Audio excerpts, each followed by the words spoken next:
ఛత్తీస్గఢ్లోని దంతెవాడలో మావోయిస్టులు ఏర్పాటు చేసుకున్న భారీ సొరంగాలను భద్రతా బలగాలు గుర్తించాయి. పోలీసులు ఉపయోగిస్తున్న అధునాతన సాంకేతిక విధానాల నుండి తప్పించుకోవడానికి మావోయిస్టులు సొరంగాలను తయారు చేసుకుంటున్నట్లు పోలీసులు వర్గాలు చెబుతున్నాయి.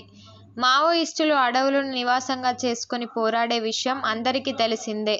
అయితే తాజాగా ఛత్తీస్గఢ్ దంతెవాడ అడవుల్లో వారు ఏకంగా భారీ సొరంగాలను ఏర్పాటు చేసుకున్నారు. గత కొంతకాలంగా భద్రతా బలగాలు ఛత్తీస్గఢ్ అడవుల్లోని మావోయిస్టుల నిర్మూలనకు ప్రత్యేక కార్యాచరణ చేపట్టారు. అటవీ ప్రాంతంలో సీఆర్పీఎఫ్ బలగాలు క్యాంపులు ఏర్పాటు చేసుకుని మావోయిస్టులపై నిఘా పెట్టి మావోయిస్టుల నిర్మూలన కోసం కృషి చేస్తున్నారు. చాలా కాలం నుండి మావోయిస్టులకు భద్రతా బలగాలకు మధ్య ఎదురుకాల్పులు జరుగుతూనే ఉన్నాయి. భద్రతా బలగాలను ఎదుర్కొనేందుకు కొత్త పద్ధతులను అవలంబిస్తున్నారు.